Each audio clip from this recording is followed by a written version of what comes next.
Hi everyone, and welcome back to Ways of the World, a brief global history with sources, as we continue our study of society and inequality in Eurasia, North Africa. And today we're going to focus on comparing patriarchies. So let's start with the case of China. In the Han Dynasty, elite ideas became more patriarchal and linked to Confucianism. We're talking about thinking pairs of opposites applied in unequal terms. Men's sphere is public, women's sphere is domestic. And they're the quote-unquote three obediences. A woman is subordinate to her father, then her husband, then her son.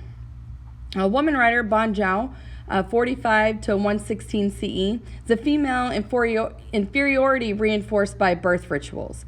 And there were exceptions to the widespread subordination. A few women had considerable political authority. Several led peasant rebellions, and some writers praised virtuous women as wise counselors. Honor could be given to mothers of sons and authority to mothers-in-law. Dowry was regarded as a woman's own property. Women were valued as textile producers. And a wife had a much higher status than a concubine. And peasant women labored in the fields despite the ideal of seclusion. But there were changes that followed the collapse of the Han Dynasty in the 3rd century CE. Cultural influence of the nomadic peoples led to less restriction placed on women. And by the Tang Dynasty in 618 to 907 CE, elite women were regarded as capable of handling legal and business affairs, inheriting property, and even riding horses. And there's a major sign of weakening in patriarchy, and this was through the reign of Empress Wu. And she ruled from 690 to 705 CE. There's also a growing popularity of Taoism, and that opened women up to new roles.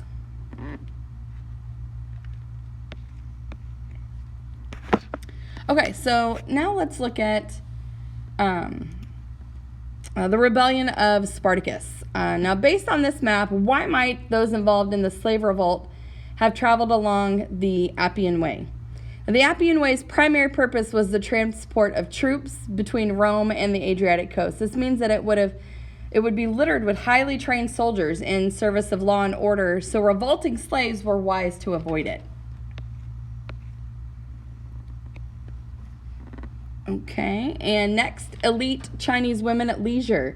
This Ming Dynasty, which is 1368 to 1644 painting, shows elite Chinese women at leisure in the imperial palace known as the Forbidden City. Now, in the center of the painting, 2 women play a board game, while 2 others look on, and a servant attends them with a fan. Now, elite Chinese women were largely confined in their living quarters where they socialized among themselves. So what are the leisure activities of elite Chinese women shown in this image indicate about what activities were acceptable for the female elite in China? Well, the image shows that certain leisure activities were permitted along the elite women in the Ming Dynasty, and that was provided they were done in seclusion of their own living quarters. And these activities, as the image indicates, included things like board games and maybe even fashion. All right, ordinary Chinese women at work. For a long time, the spinning and weaving of cloth were part of women's domestic work in China. And this detail from a Ming Dynasty vase, women are shown weaving silk. Using this image above and even the earlier image of the Chinese women at leisure, explain how gender roles differed based on social class. Now, while both groups of women were spatially confined and forced to associate only with those of the same gender, elite women were supposed to be at leisure, while lower class women were supposed to work to contribute to the household economy. All right, let's talk about Athens and Sparta. All right, Athens and Sparta were substantially different in their views about women. Athens placed increasing limitations on women from 700 to 400 BCE. They were completely excluded from public life. They're represented by a guardian in law, not even named in court proceedings. Aristotle cited women's natural reproductive quote-unquote inadequacy compared to males. They were restricted to the home. They usually were married in their mid-teens to men 10 to 15 years older, and their role in life involved domestic management and the bearing of sons. And the land normally was passed through male heirs. So women could only negotiate small contracts. Most notably was, though, the exception Aspasia, who's circa 470 to 400 BCE. Now, Sparta was very different. In Sparta, it was a militaristic regime that was very different from Athens. There was a need to counter permanent threat of the Helot rebellion that were the slaves in Sparta. Spartan males were seen as warriors above all, and that situation gave women greater freedom. A central female task was reproduction. They were encouraged to take part in sporting events and be a strong Spartan woman to bear Spartan warriors. They were not secluded or segregated. Married men of their own age, about 18, with the trial period, and divorce was even possible. And men were often preparing for or waging war, so women had a larger role in the household and even in public life. And they were, and that they could even limit their fertility if they chose to. But women were freer in Sparta despite the militarized state, as opposed to the more secluded and democratic Athens. The historical record appears in a different light, even when viewed through the lens of gender. Sparta, unlike Athens, discouraged homosexuality. Other Greek states approved homoerotic relationships, and Greek attitude toward sexual choice was quite casual. All right, a woman of Athens. This grave seal from about 400 BCE marked the final resting place of Hegesio, a wealthy Athenian woman shown in the women's quarter of a Greek home, examining her jewelry, perhaps for the last time while attended by her slaves. The domestic setting of this grave marker contrasts that that's really common for men, which is usually showed them as warriors in a public space. So what does the setting of the grave seal here indicate about acceptable activities for Athenian women? Well, it's set in the home, so with the belief that women's place, especially elite women, was in the home, the focus here is on the management of domestic affairs. In this particular case, a review of her jewelry. And a girl of Sparta. This figurine portrays a young female Spartan athlete, comparing her clothing with that worn by Hegesio in the photo above, a woman of Athens. It's quite significantly different, right? So how does the portrayal of this Spartan woman differ from the ideal role of a woman in Athens? Well, again, as we've talked about, Athenian women were supposed to remain in the home, especially at the elite level of society, and their focus was on the maintenance of the household, recreation, luxury. In contrast, Spartan women were not secluded or segregated, and their distinct role was the production of healthy Spartan boys for war. And that meant they were expected to be fit and active to produce the best babies. This is evidenced by the statue depicting a girl involved in athletic activity, maybe even in public spaces. All right, an elite couple of Pompeii. This is from the 1st century CE. So what do you think the artist is trying to convey by highlighting the literacy of this couple, which is evidenced by the scroll in the male's hand? The elite status of the painting subjects, maybe, their learned status, a distinctive aspect of their reputations even. And what overall impression of these two people and their relationship to each other does this painting suggest? Well, the painting conveys a sense of intimacy. The stylus and scroll convey a sense of shared literacy and perhaps a shared interest in learning and writing. More speculatively, you might interpret the prominence of the scroll and stylus along with their placement in the picture as representing their co-authorship, maybe, of writings.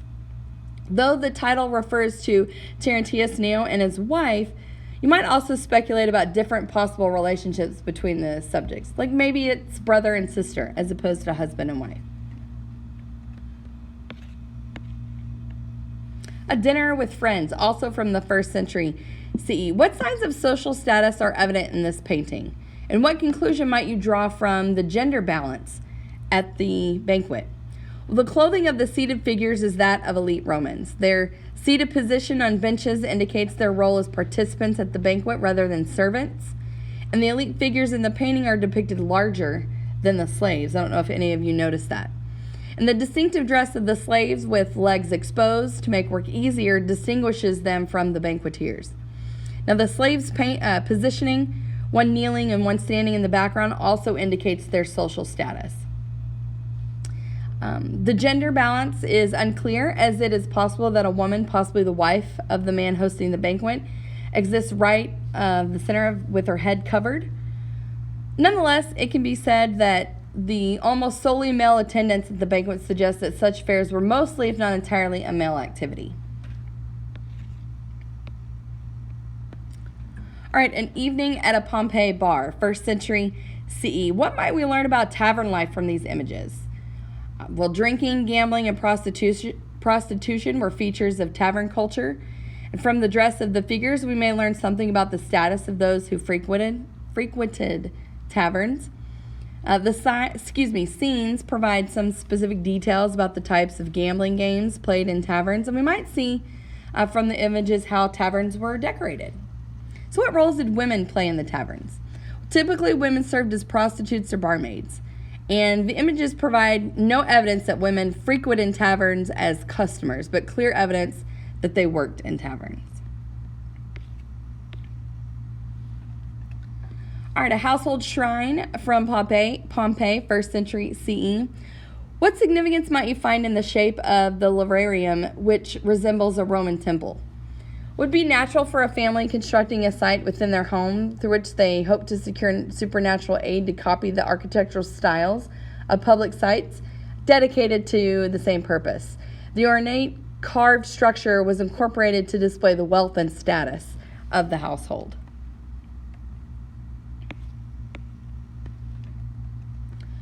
All right, an initiation ritual, 1st century CE. So how might you interpret the significance of the various aspects of the initiation process displayed here?